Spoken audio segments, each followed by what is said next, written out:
In my current role at Yale Law School, one of the great opportunities that I have is to interact with researchers and scholars who are thinking a lot about social movement and how social change happens, and working with other justice movements.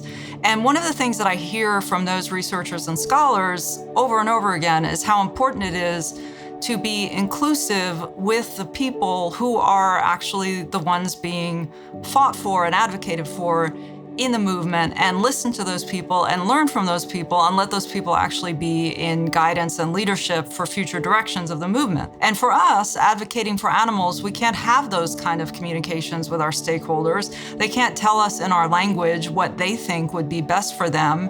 And so we're placed in this really interesting position of trying to speak for them and trying to assert that we understand what is best for them. And I don't think that we're nearly as thoughtful about that issue as we should be.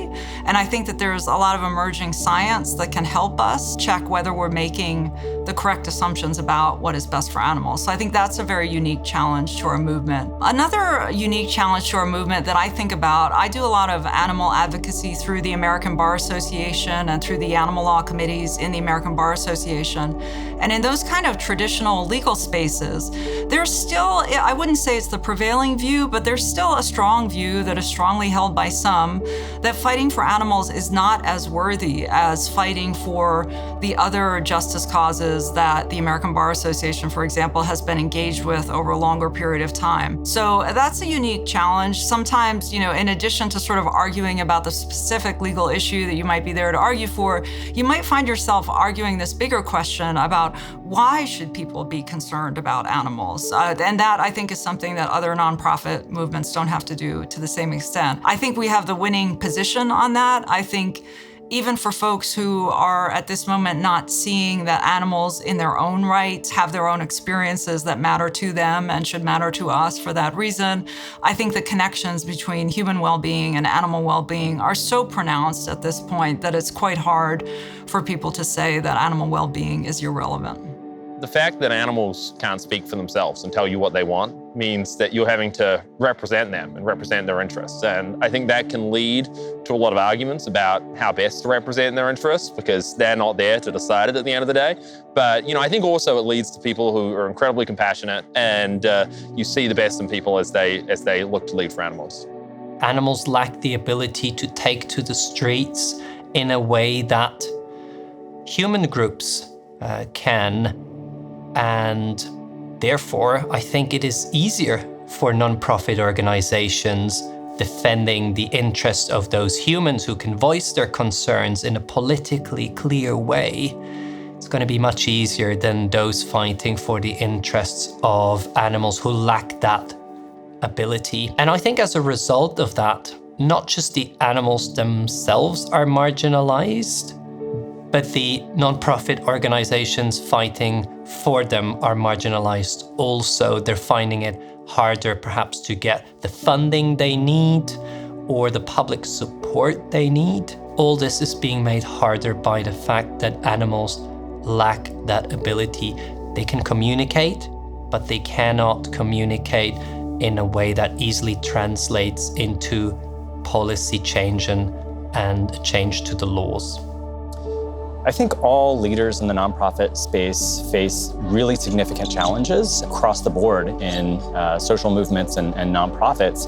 A lot of passion, a lot of rage at injustice. And so I don't think in that sense that we are alone. I think the need to represent a community that in many ways can't communicate with us about their wishes and desires in ways that are readily transferable into litigation or policymaking adds some challenges, some translational challenges to leaders in the animal rights movement, where we have to sort of take actions that we think are in the best interests of the community that we're trying to serve. And the best way to do that is to do our best to represent the animals' interests as faithfully as possible and to sort of subtract our own human filters on what we think might be best and really do our best to listen to the voices of animals who are disempowered in our legal system.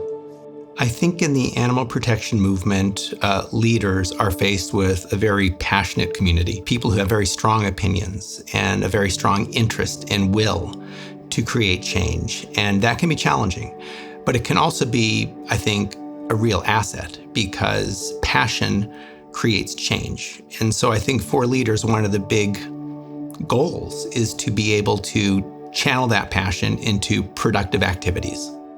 The hill is a lot steeper. And so if I were working in another nonprofit, whether it's fighting kidney disease or curing cancer or fighting hunger or improving literacy, in general, the world is with you. People support those causes. They want to see you succeed, whether they can donate or support you directly or not.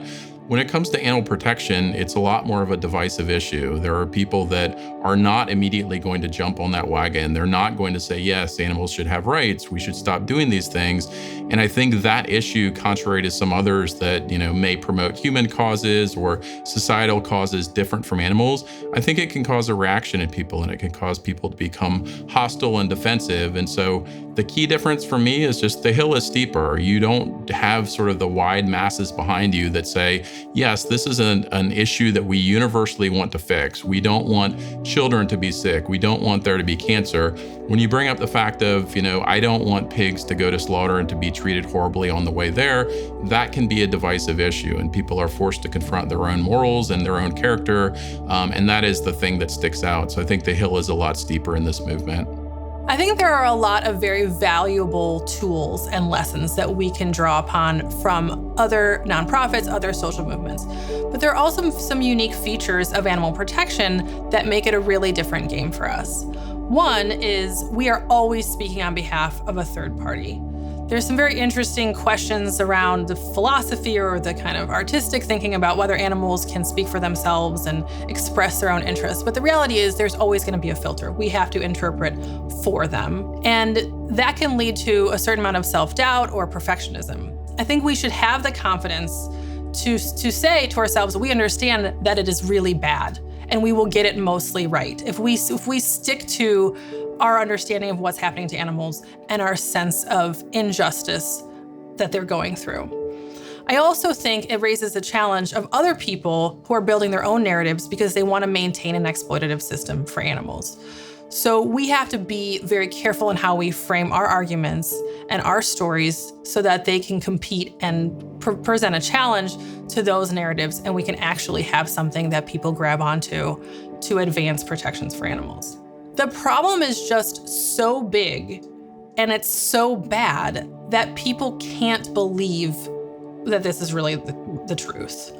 And that's a real challenge for us because we all grow up in an environment where most of the speakers who are talking to us about what's happening to animals are speaking from a position of wanting to sell us more animal products. So even people who make a huge effort to educate themselves about what's happening are living in a culture and are hearing messages constantly from basically advertisers telling us that everything's fine.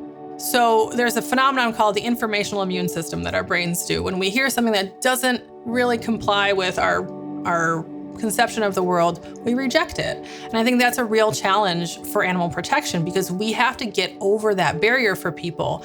And not only that, we have to really make it clear to them what it is that they can do to deal with such a huge and seemingly insurmountable problem. But that's our job. Our job is to really understand what it takes for people psychologically to move from unknowing, uncaring, or some combination of the two, all the way through to engaged and active in the movement.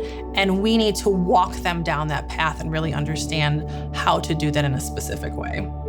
The individuals we're trying to benefit, animals, can't actually speak for themselves. Even when we try our best to represent the interests of those communities, there's always going to be some layer of judgment or projection. And then there's always this third component of trying to represent and understand and speak to the human communities who are interacting with those animal communities. And then there's also a kind of a cultural challenge for organizations where I think many people get very passionate about the cause of helping animals.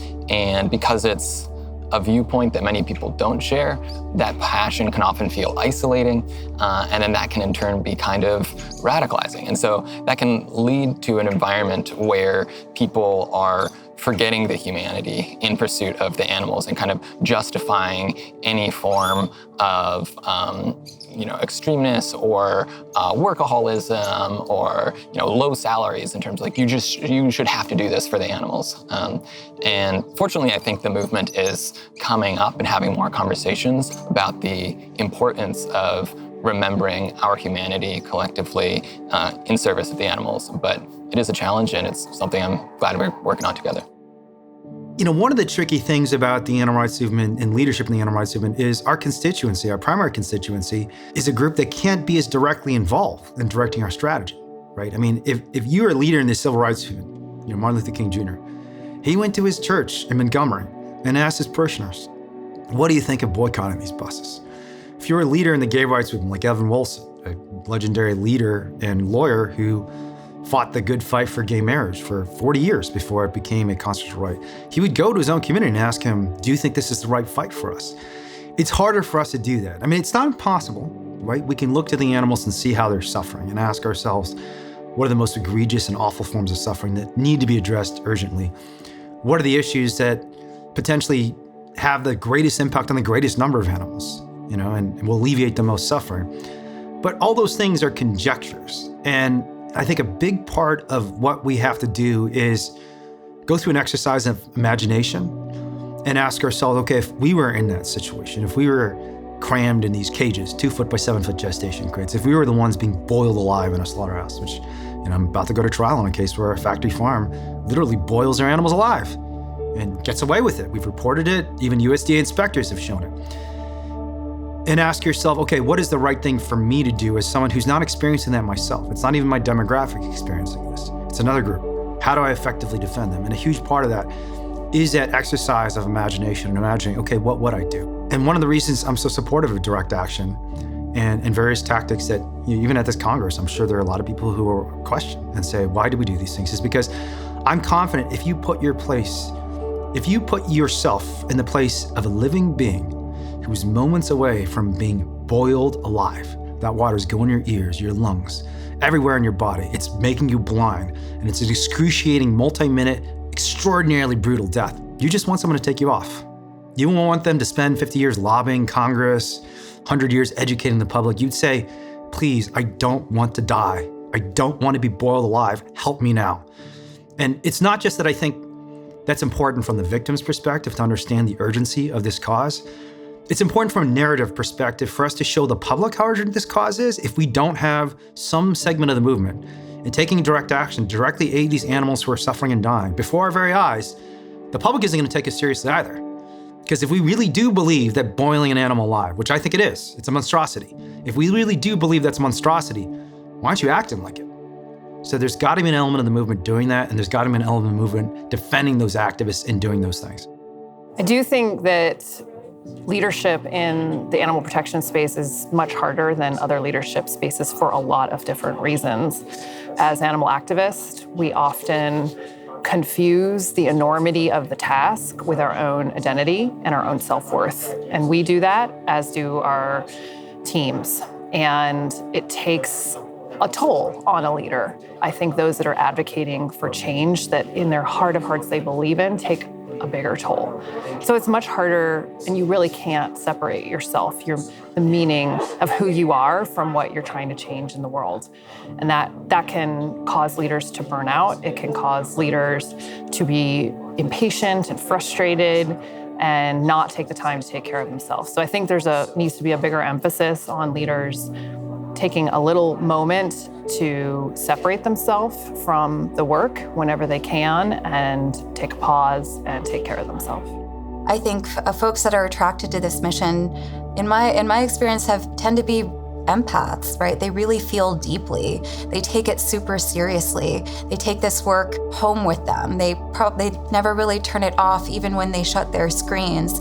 It's something that carries with them and with all of us everywhere that we go and every interaction that we have, whether it's in a professional setting or not. So I think that the fact that it permeates your entire life and your entire way of looking and thinking about the world makes it particularly challenging, again, because you can't really turn it off. You can't turn off your ability to, empathize and think about all of the things that we know are wrong.